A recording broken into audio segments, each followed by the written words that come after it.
Hebreus capítulo 1.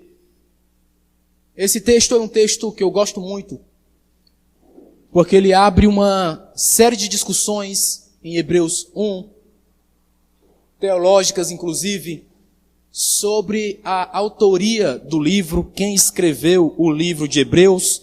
Mas mais importante do que quem escreveu o livro de Hebreus, que é uma disputa entre estudiosos até os nossos dias, mais importante do que isso é você perceber não quem escreveu ou para quem ele escreveu, porque o título do livro deriva da maioria das informações que tem nos escritos antigos, foi endereçado para os hebreus. Hoje em dia ninguém usa mais o termo hebreus comumente, utiliza mais o termo judeus. Então foi escrito para os judeus, e a temática, como o livro trata, há de se acreditar que eram para os judeus, os hebreus, que tinham fé em Jesus Cristo. Então o livro foi escrito para pessoas que tinham fé, que têm fé em Jesus Cristo naquela época, mas ele venceu o tempo, chegou até os nossos dias, então esse livro foi escrito para quem tem fé. Deixa eu fazer uma pergunta aqui, meio que retórica, mas quem aqui tem fé? Deixa eu levantar sua mão para eu ver. Você tem fé? Você tem fé? Você tem fé? Você tem fé? Então, se esse livro foi escrito para as pessoas que tinham fé, passou pelo teste do tempo e até hoje é um livro de crédito, então ele foi escrito para você que tem fé. Se você tem fé, esse livro foi escrito para você. Então, mais importante de eu achar quem escreveu, esse livro já foi testado, esse livro já foi provado de várias formas no decorrer dos séculos. E até hoje tem gente que diz eu tenho fé e acredito nesse livro. Então esse livro foi vencendo as provas e foi sendo aprovado até chegar na nossa idade, até chegar no nosso tempo. E esse livro então é digno de que eu acredite nele. Ele é um livro de crédito. Eu não sei quem escreveu, mas eu sei que foi escrito para mim. Foi escrito para quem tem fé. E aqui tem informações particulares sobre o rei de toda a terra. Nessa introdução que a gente leu, é a abertura do livro. Já tem informação teológica bastante aí para discutirmos durante o ano todo, se quiséssemos. Não é o nosso objetivo aqui, mas aqui eu posso traçar pelo menos 3 pontos para começarmos a arranhar a superfície do entendimento. Para começarmos só a tentar entender qual é o cenário e qual é a voz de Deus para as nossas vidas hoje. Eu vim para esse altar hoje querendo ouvir a voz de Deus. Eu não sei se eu compartilho com você desse mesmo desejo. Você veio para esse altar hoje fazer o quê? Eu vim buscar a voz de Deus. Eu vim querer ouvir a voz de Deus. Eu quero entender o que é que Deus quer falar comigo. Eu tenho um telefone. Hoje em dia, acho que todo adulto tem um telefone. Eu tenho um telefone. Eu sei quando alguém quer falar comigo. Ela entra em contato. Então o telefone toca, às vezes toca de uma forma indesejada, me fez tomar uma postura mais ferrenha. Ligavam tanto para o meu celular, ainda ligam, é em torno de umas 30 chamadas por dia, de telefones que não são para mim. Meu telefone ficou famoso de alguma forma, que enviam ligações, chamadas, eu atendo e o telefone desliga. Ou então eu atendo, eu queria lhe oferecer alguma coisa, mas eu não quero. Aí eu tomei uma postura, eu deixei o telefone no silêncio eterno. Não toque, fique aí na sua quieto. Então é comum eu perder ligações.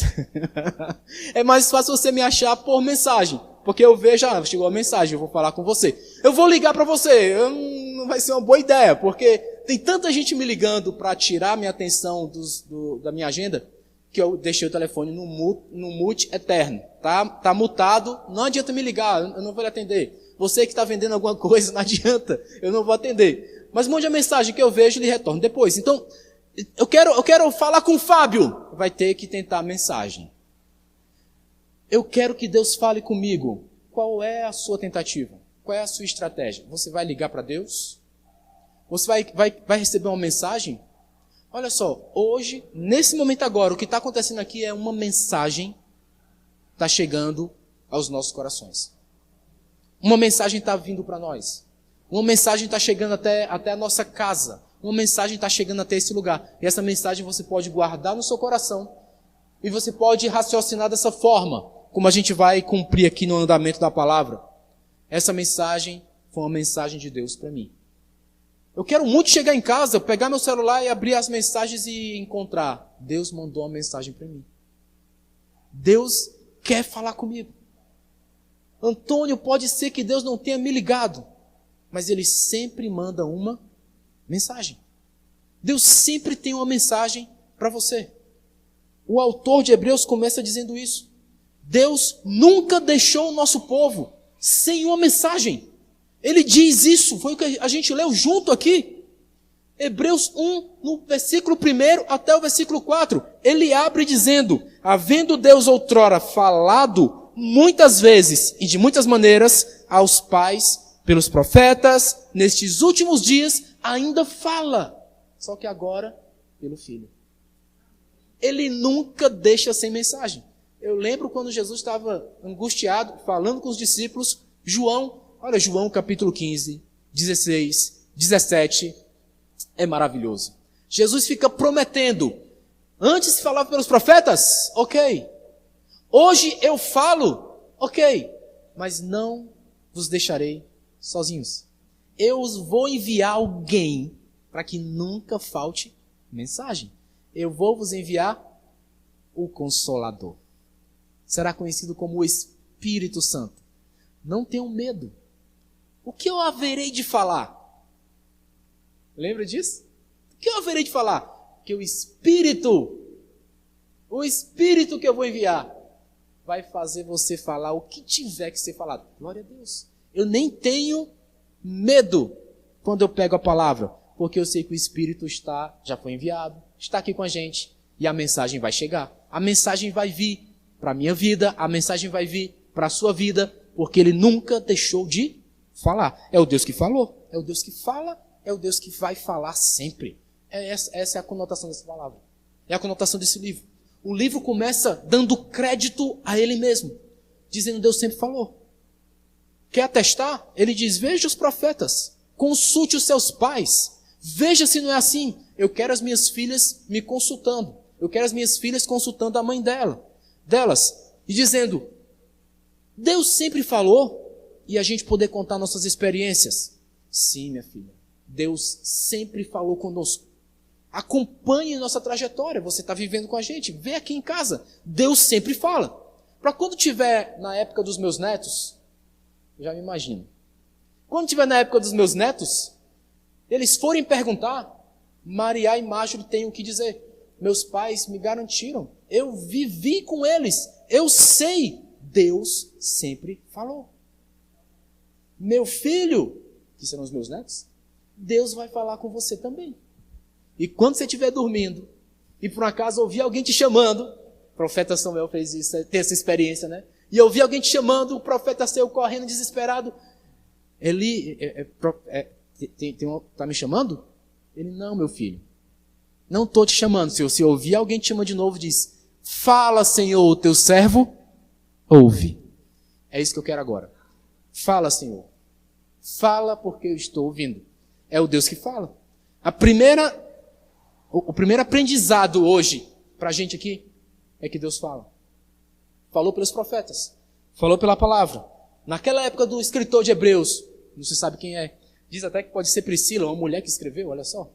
Pode ter sido Priscila, talvez, que bom que tenha sido, mas não se sabe quem. Deus falou e disse: na minha época aqui, Deus falou por Jesus, então aparenta que foi alguém que ouviu Jesus falar, né? Na nossa época falou por Jesus, mas agora nós sabemos, também fala pelo Espírito. Hoje é o dia de uma mensagem que Deus vai falar muito forte com você, é o que eu quero. Quem não acredita, ateu e agnóstico, não acredita, ele não acredita que Deus falou, ele não acredita que Deus fala, ele não acredita que Deus vai falar sempre. Então ele sempre está enfrentando a realidade sem nenhuma esperança. Quem não tem esperança, não tem fé, porque uma coisa se relaciona à outra. Fé é esperança. Quem não tem fé, não tem esperança. Quem já apagou todos os cenários, olha, não tem mais saída. Não tem mais esperança. Eu não espero mais nada disso. Acabou a fé. Não tenho mais fé nisso. Então eu não tenho mais esperança. Eu não sei mais o que esperar disso. Não tem mais esperança. Acabou a fé. Então enfrenta sempre uma realidade sem esperança. Ducília, eu nunca quero enfrentar uma realidade sem esperança. Mas, pastor, está aqui na sua frente, olha, não tem mais saída. Mas eu tenho fé. Sempre vai chegar uma mensagem. Olha, hoje está chegando uma mensagem para mim. É a minha mensagem, tá? É para mim. Esse negócio aqui é para mim. Se você quiser aproveitar e fazer dela para você também, fica à vontade. Mas essa mensagem aqui é para mim. Porque eu estou precisando muito fortalecer minha fé e ter esperança. Eu não vou enfrentar nenhuma realidade sem esperança. É a realidade da minha casa, é a realidade da minha família, é a realidade do meu trabalho, é a realidade do meu futuro. Toda a realidade que eu enfrento está conjugada com a minha fé. É assim que eu enfrento as minhas guerras. É assim que eu luto as minhas guerras. Né? Pegou aí a música? Só está usando agora, pegou a visão, né? Pegou a visão? Pegou a visão? É assim que eu luto as minhas guerras, com a esperança. É assim que os grandes guerreiros valentes faziam. Iam para a guerra crendo que iam vencer. Não era assim? Sem covardia. Eu vou fazer um paralelo. Hebreus 1, paralelo com Colossenses, capítulo 1. Colossenses 1,15. Este é a imagem do Deus invisível, o primogênito de toda a criação. E agora nós tocamos aqui na criação. Todo janeiro é a tradição, digamos assim, do nosso ministério, a gente falar sobre criação. E essa é a nossa primeira mensagem dessa série. Então, Jesus Cristo, aquele que, quando Deus falou para os profetas, mas quando Ele veio, falou através dele, falou por Ele. Ele é a imagem da criação. Ele é o primogênito de tudo. Ele é o primeiro. Dele é a primazia de tudo. Primeiro vem Jesus. Primeiro vem Jesus. Primeiro na minha vida vem Jesus, porque Ele veio primeiro, Ele está na frente, está na primazia, Ele é antes de tudo que foi criado. Então imagine uma coisa importante para você. Imagine uma coisa importante para você. Certamente essa coisa foi criada, porque tudo que existe foi criado. Tudo que existe nessa nossa esfera aqui foi criado. Então o que é a coisa mais importante para você? Jesus vem antes. Colossenses diz isso. O que é mais importante para você? Olha, mais importante, nem mexa nisso, porque mais importante para mim é isso aqui. Vai lá, pense aí, faça esse esforço na sua mente, pense um pouco. O que é mais importante para você? Jesus vem antes. Ele é o primogênito de tudo, vem antes de tudo. Antes de tudo, Ele já existia. Então essa é uma palavra que nos revela a mesma coisa de Gênesis 1:26. Quando Adão aparece na história, e aí vem a revelação divina sobre a criação, dizendo imagem e semelhança. E foi isso que a gente acabou de ver em Colossenses, imagem e semelhança. Imagem e semelhança de quem? Imagem e semelhança de Deus. Este, Jesus, é a imagem e semelhança de Deus. E é por isso que Deus falava antes. Quando Jesus veio, Deus fala por Jesus, porque eles têm a mesma imagem, a mesma semelhança. Eu já expliquei aqui em outras mensagens sobre a criação, sobre imagem e semelhança. Imagem e semelhança são duas palavras diferentes, mas iguais. Significam a mesma coisa, mas com aspectos diferentes. Uma é muito concreta, a imagem. Fisicamente parece que eu estou vendo a mesma pessoa. E a outra é mais abstrata. Então, imagem e semelhança é porque de todos os ângulos que você vê Jesus, você vê Deus. É a xerox, que é um negócio mais concreto, mas é também a mesma expressão do ser. É a mesma luz, é a mesma revelação, é a mesma essência. Então, tanto é de um lado quanto é de outro. Jesus é essa imagem e semelhança de Deus. É por isso que nós dizemos, Jesus é Deus. Mas pastor, a gente leu aqui até o versículo 4 de Hebreus 1. Hebreus 1, capítulo 1, do versículo 1 até o versículo 4. E lá no versículo 4 tem dizendo que depois que Jesus fez a sua obra, Ele se assentou à mão direita de Deus. A mão direita não é um lugar específico. A mão direita, ela é um significado, é um status de honra. Sentar-se à mão direita significa que tinha um banquinho ali do lado direito, aí Jesus foi lá e sentou no banquinho. Pronto, sentei à mão direita. A mão direita é o lugar de honra. Ele sentou-se no lugar, só ele podia sentar. Só quem tem a mesma imagem, Só quem tem a mesma semelhança pode ficar nesse lugar de honra, que é chamada destra de Deus. Não por menos disso, temos o salmista cantando suas canções. Ele começa a se encher da presença do Senhor. Deus começa a falar com ele e acaba usando ele para falar para nós. E nas suas canções, muitas vezes nós vemos ele dizendo: é a tua destra que me sustenta. Destra, a mão direita. É esse ambiente que está na tua mão direita que me sustenta. Quem está sentado à mão direita? Então quem te sustenta? Pegou a visão? Eu não vou mais usar isso não, tá? Mas pegou a visão? Quem está à direita? Esse ser de honra, a imagem e semelhança. E é essa destra que nos sustenta. Essa destra que nos suporta, que nos dá suporte. Tanto em um lado quanto em um outro. É uma Xerox, mas é uma Xerox de qualidade. Quando eu estava estudando na universidade, tinha um material que o professor deixava na famosa Xerox. Aí Xerox era um lugar. Mas você sabe que Xerox que é, né? É uma cópia, uma fotocópia, e aí fica no papel conforme está no original. Aí vai lá na Xerox e pega o material. E aí, lá na universidade, tinham vários lugares que tiravam as fotocópias. E a gente sabia que tinha uma fotocópia que era mais barata. E se ela era mais barata, significa que ela não tinha muita qualidade. Mas era mais barata, era vida de estudante, todo mundo ia lá. Mas teve um material que o professor colocou, que quando a gente foi no mais barata, não funcionou. É barata demais, não tem a mesma qualidade. Precisa de uma Xerox melhor. A gente foi na Xerox mais cara para poder tirar. E aí sim você via um pouco mais nítido. Mas olha, no dia que eu pus as mãos no original, eu vi a qualidade. Talvez eu tenha aumentado muitos graus só de ler Xerox. Mas no dia que você põe a mão no original, meu Deus, o original traz para você um nível de qualidade excelente. Às vezes a gente quer esse nível de qualidade nas nossas coisas, mas a gente quer acessar as coisas só pela Xerox. E às vezes a gente não quer pagar um preço da qualidade.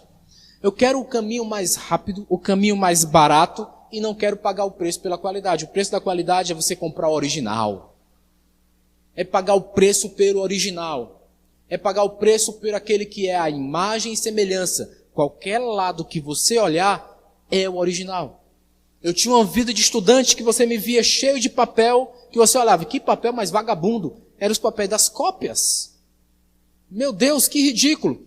Quando você pega o livro original, uau, melhorou muito. É a mesma imagem, a mesma semelhança.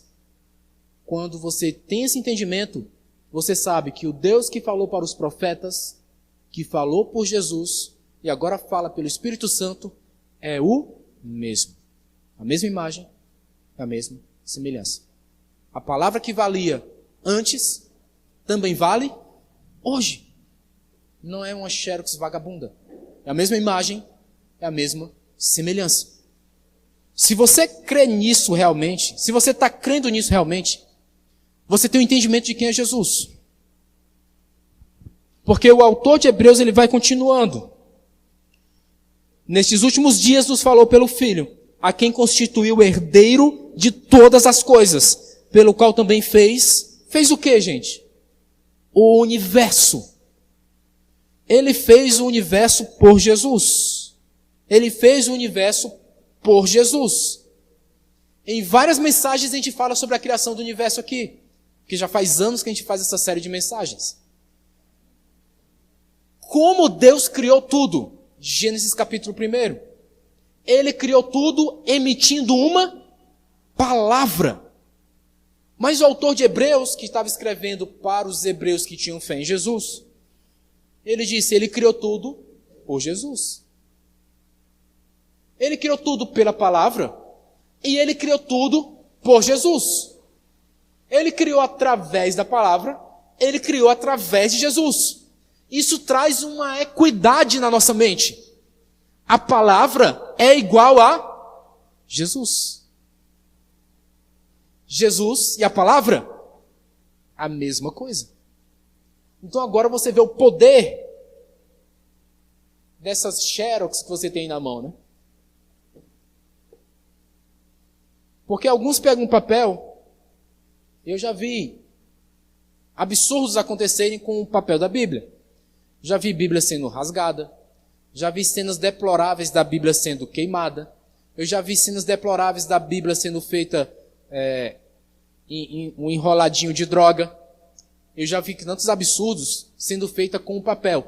O papel Xerox é uma cópia de má qualidade. Não, mas a minha Bíblia eu comprei muito caro, pastor. O papel é de boa qualidade, você não está entendendo ainda não?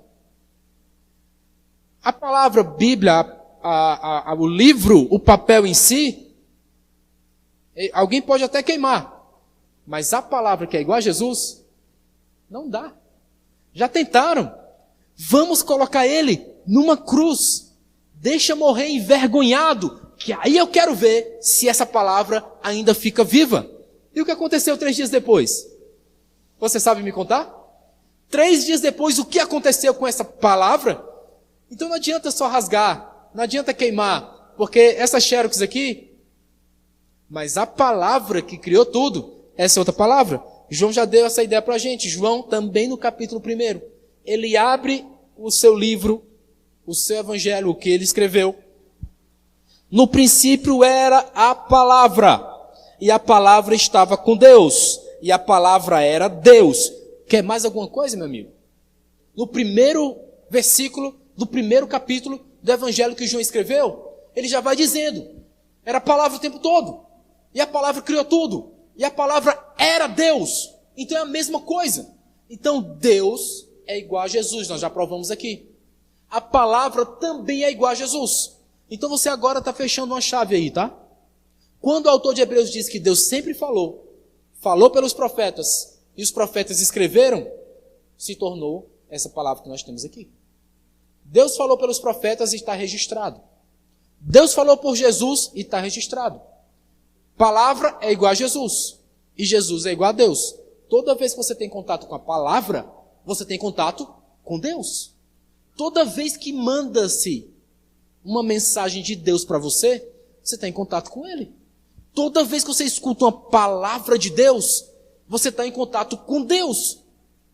Deus, Jesus, palavra. Faz tempo que a gente fala essa igualdade aqui.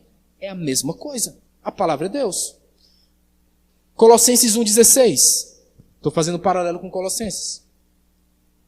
Pois nele foram criadas todas as coisas, nos céus e sobre a terra, as visíveis e as invisíveis, sejam tronos, sejam soberanias, quer principados, quer potestades, tudo foi criado por meio dele e para ele.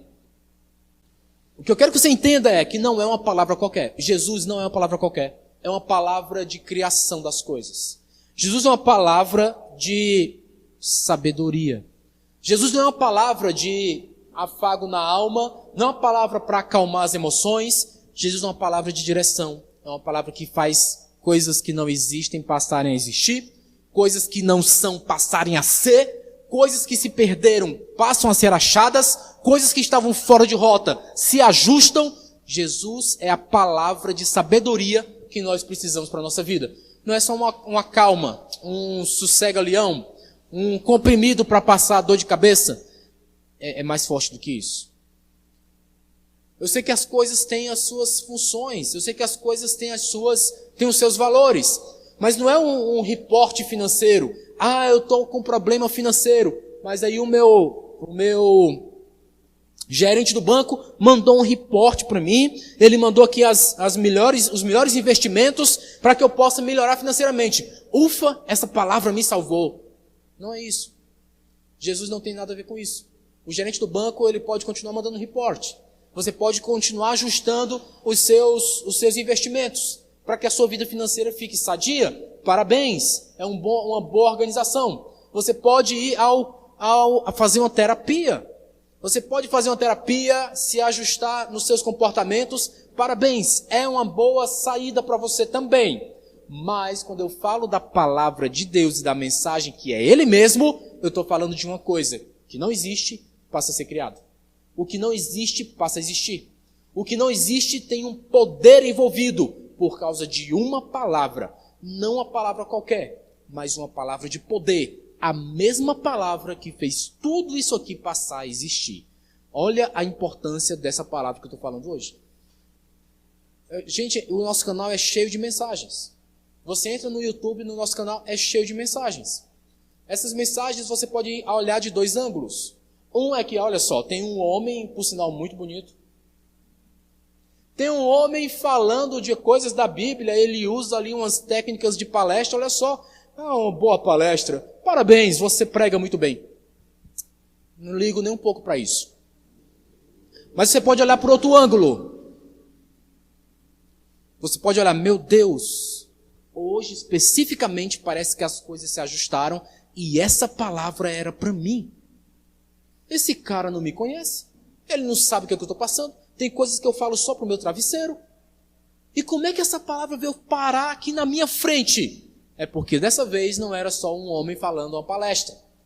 Muitas vezes no canal é essa mulher maravilhosa que está lá na tela. Então não é só esse pessoal bonito que está falando para você. Dessa vez foi Deus que falou contigo. Na mesma intensidade da palavra que fez com que tudo isso aqui fosse criado. Olha o esforço, dessa vez o apóstolo Paulo, que escreveu aos Colossenses. Olha o esforço dele em deixar claro para eles o poder que há na palavra de Deus. É a mesma palavra que criou tudo. É a mesma palavra que deixou tudo claro. É essa palavra que conserta tudo. Eu fui levar meu carro para um mecânico. E aí ele olhou, deu um diagnóstico. Aí eu disse, bem, ele disse, mas eu só acho. Eu não tenho certeza. Para ter certeza, eu aconselho o senhor a ir direto na fábrica. Porque eles têm aqui uma mecânica da fábrica, aí lá eles vão saber. Aí eu, tá certo, mas é porque tu... Não, é porque eu mexo em muito carro aqui. Mas quando o negócio é assim tão específico, aí só quem criou dá a solução. Eu agradeci a sinceridade, fui até a concessionária da fábrica, eu botei o carro lá, o cara, eu sei o que é. É isso. Eu disse, mas tu não vai nem abrir ele? Não precisa não, tá aqui, é isso mesmo. Aí confirmou na minha cabeça, rapaz, quem criou sabe o que é. Quem criou sabe o que é. Eu tenho certeza de quem me criou. O meu pai e minha mãe me criaram, é verdade. Tá. Mas o gênero humano, eu tenho certeza quem me criou. Os problemas que eu tenho certeza quem é que tem o melhor manual de tratamento disso. Eu tenho certeza quem tem. Qual é o maior problema do mundo? Você já percebeu que o recurso que a gente procura para resolver? Qual o maior problema do mundo? Um problema de saúde. A gente procura esse recurso. Procura o recurso de Deus para resolver. Você vê as pessoas pedindo, ora por esse problema. Me ajuda nesse problema. É o último recurso que a gente procura, gente. Porque quando não tem mais o que fazer, vai em qualquer mecânico, mas você vai lá naquele mecânico, esse aqui é o da fábrica. Esse aqui sabe o que dizer. Porque foi a palavra que criou, foi a palavra que trouxe existência, foi a palavra que trouxe tudo, foi a palavra que montou o carro primeiro. Ele sabe cada parafuso que está na sua vida. Tem gente que perde uns parafusos, né? Está com parafuso a menos, né? Ele sabe onde é que está o seu parafuso. Vai dar o ajuste que precisar. Às vezes vai doer às vezes, né? Eita, esse parafuso o senhor está apertando demais esse parafuso. Mas a verdade é isso. Eu usava aparelhos nos dentes, né? Quando eu era mais jovem. Mais jovem, que ainda sou jovem, entendeu aí, Ana? Eu usava os aparelhinhos no dente, e aí todo mês tinha que ir lá e apertava, né? Cada aperto que dava, chega a doer a boca toda, né? O Antônio sabia do negócio. Às vezes eu perguntava, você não está apertando muito, não? Está doendo. Não está apertando demais, não? Interessante essas coisas. Porque quando Deus vai mexer com a nossa vida, Ele aperta em alguns parafusos. Mas no final fica bonito, não fica? Ó. No final dá certo. A minha esposa colocou, gente, olha só. Ela colocou também, ó. Ficou linda. Ficou. Não, o seu ficou lindo. Não é uma palavra qualquer, é uma palavra específica. que faz com que todas as coisas fiquem no controle dele. Eu já tentei, muitas vezes, controlar algumas coisas na minha vida. E isso criou em mim algo que para mim é muito ruim. Mas eu depois percebi que a maioria de nós aqui faz isso. Nós gostamos de controlar as coisas. E quando a gente perde o controle sobre algo, fica incomodado, a gente fica doido. Perdi o controle sobre isso, porque ninguém gosta de ficar só na carona. Está andando lá e fica só de carona e você não tem mais poder de controlar. Isso é um pouco complicado, né? Quem é motorista sabe. Você fica ali, rapaz, é outro motorista dirigindo, você do lado, você fica doidinho, eu fazia isso, eu fazia aquilo. Porque você perde o controle, você fica doidinho, eu quero o controle de volta. O controle da nossa vida também é importante, eu sei. Mas quando você coloca nas mãos dele, você fica salvo. Porque quem mais entende da sua vida não é você. Você não se criou. Quem mais entende da sua vida é aquele que sabe o que é a vida humana, porque a criou. A palavra que ele usou aqui é aquele que sustenta todas as coisas. Jesus é aquele que sustenta todas as coisas. Versículo 3, Hebreus 1, 3. Ele que é o resplendor da glória e a expressão exata do seu ser, sustentando todas as coisas. Pelo quê? Pela palavra do seu poder. É aquele que sustenta todas as coisas por uma palavra. Você imagina aí, por uma palavra. Então não adianta muito eu dar palavras para sustentar as coisas, porque não fui eu que criei essas coisas. Quem criou pode dar a palavra que sustenta elas. Essa palavra sustentar aqui, ela significa não somente apoiar, mas evitar que caia. Então tudo está ainda de pé, porque alguém está sustentando pelo poder da sua palavra.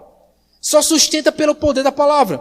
Ou seja, o preservar. Sabe o que os antigos achavam? Os antigos sacerdotes achavam que essa palavra sustentar significava preservar o universo. Ele preserva o universo pelo poder da sua palavra. Não precisa ficar sustentando com a mão, porque com o poder da palavra, ele sustenta. Com o poder da palavra, ele evita que desmorone. Com o poder da palavra, ele evita a destruição. Com o poder da palavra, tudo está bem medido e bem pesado. Com o poder da palavra, ele nem fica mais olhando. O universo está como está pelo poder de uma palavra. Lá em casa, se a gente não botar as mãos para trabalhar, a gente não vai comer hoje, não? Aqui na igreja, se a gente não botar as mãos no trabalho, ela não fica limpinha, organizada. Se a gente não colocar as mãos lá no nosso emprego, vai ser demitido. Nós não temos como sustentar as coisas somente com a nossa humana palavra. E aí o autor de Hebreus condensou esse ensino de uma forma tal, que eu faço esse paralelo com Colossenses, que Paulo escreveu, eles pensavam a mesma coisa. Era comum no ensino bíblico da época, que é o que eu quero resgatar para a nossa vida hoje. Com o poder da palavra de Jesus, e você sabe que Jesus é a palavra, e você sabe também que a palavra é Deus, nós já fizemos essa qualidade aqui, essa equidade aqui. Então se você sabe que eles são a mesma coisa, por esse poder, tudo é sustentado e é evitado que se destrua. Então agora fala com sinceridade para você mesmo, aí, para o seu coração. Hoje, se você pudesse escolher uma coisa na sua vida que não fosse destruída, olha lá, pudesse escolher uma coisa na sua vida para ser conservada, uma coisa na sua vida para ser preservada, você escolheria o quê? Isso deve estar submetido ao poder de uma palavra que possa sustentá-la, que evite que ela se destrua. O conselho que eu dou é que você escolha a palavra de Deus. Escolha a palavra dele. Porque é a palavra que conserta tudo, que evita que se destrua. É a palavra que muda tudo. É a palavra que dá controle. Não adianta eu querer controle sobre a minha vida. Eu não a criei. Eu tenho que dar o controle para quem criou. Eu gosto muito de Fórmula 1. Eu acompanho Fórmula 1 há muitos anos. Eu assisti a corrida, eu estava ao vivo assistindo a corrida, que o Ayrton Senna sofreu aquele acidente em 94. Mas eu assisti a corrida desde antes. Então eu assisti a Fórmula 1 na TV desde muito tempo. E em 1992, não faço os cálculos aí, eu era criança. Em 1992, eu assistindo a temporada de Fórmula 1, eu fiquei abismado. Não somente eu, o mundo todo ficou. Porque foi lançado um carro da Williams, que é uma das montadoras que correm na Fórmula 1 até hoje. Eles lançaram o carro mais revolucionário que a gente já viu. E todo mundo ficou falando, vai ser a primeira corrida da nova Williams, que está apresentando várias novidades. Eles estão escondendo tudo, mas dizem que o carro é revolucionário. E quando foi na primeira corrida, eles fizeram aquele show de apresentação do carro. Deixaram o carro todo coberto. E aí foi o primeiro dia de treino. Aí saiu o treino, tinha 2 pilotos que dirigiam esse carro. Eu vou lembrar, Nigel Mansell e o Ricardo Patrese. Procurei na internet, veja se é isso mesmo. 92, Williams, eu acho que era eles dois. Eles saíram e arrebentaram no treino. Foram primeiro e segundo colocados de longe das outras equipes. E aí estacionaram o carro, tiraram os pneus e aí ligaram um bocado de cabo no carro. E aí todo mundo ficou achando estranho. Que história é essa? Conectaram vários cabos no carro, os mecânicos se afastaram e o carro começou a subir e descer sozinho. Procure no YouTube, você vai se impressionar. Tem esse vídeo. Carro da Williams, suspensão ativa. Procure isso, você vai ver o carro subindo, descendo. Eles controlavam a suspensão do carro eletronicamente pela primeira vez. Se o piloto errasse, o carro corrigia. Então ele entrava errado na curva, ao invés de ele rodar, o carro botava ele no cano de novo. Ele não errava, por isso ele estava lá na frente o tempo todo. Aí se pensava, a Fórmula 1 tem que ser muito rápido. Então bota motor nesse negócio.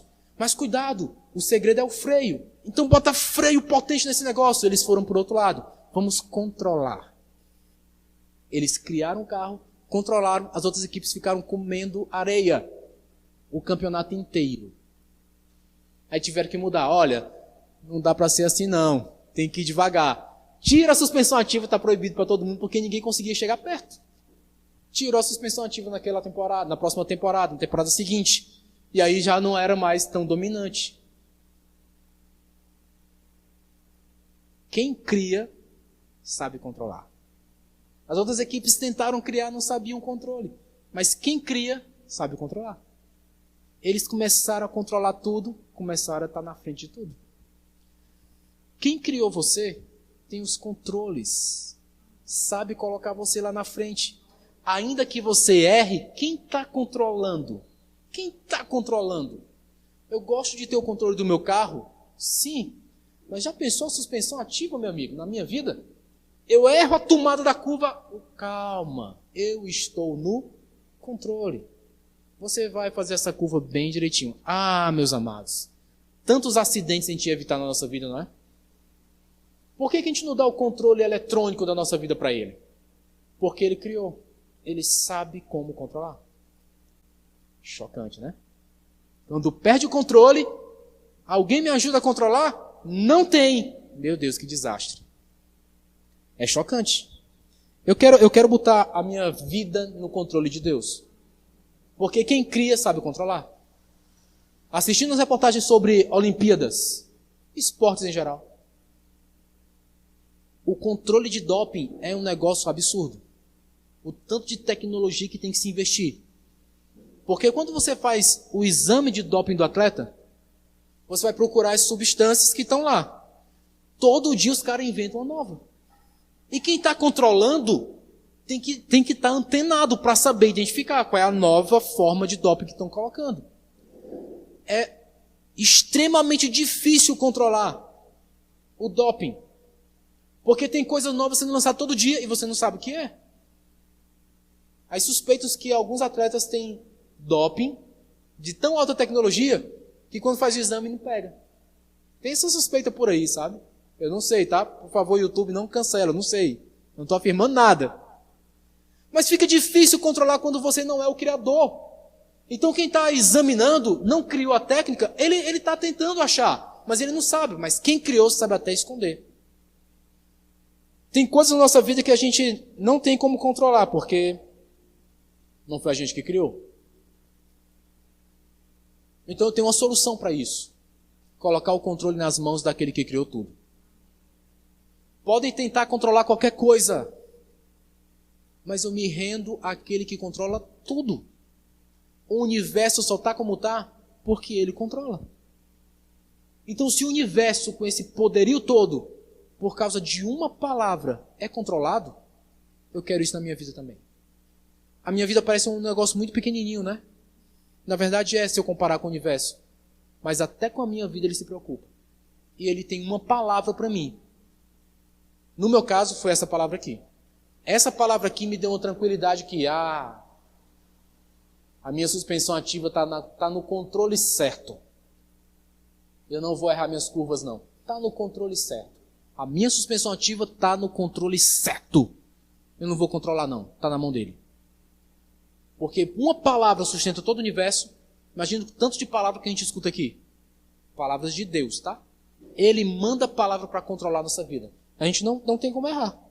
Não é uma palavra que não é uma palavra enganosa. É uma palavra de sinceridade. É uma palavra que não engana. É a palavra do mecânico certo que vai consertar o carro. É a palavra que sustenta todas as coisas. O que sustenta todas as coisas? A palavra de Cristo. A palavra de Cristo é a palavra de Deus, que falava antes e fala até os dias de hoje. Falava por Cristo, fala pelo Espírito. Hoje eu tenho uma chance de controlar as coisas da minha vida. Ninguém externo pode controlar, mas Deus controla.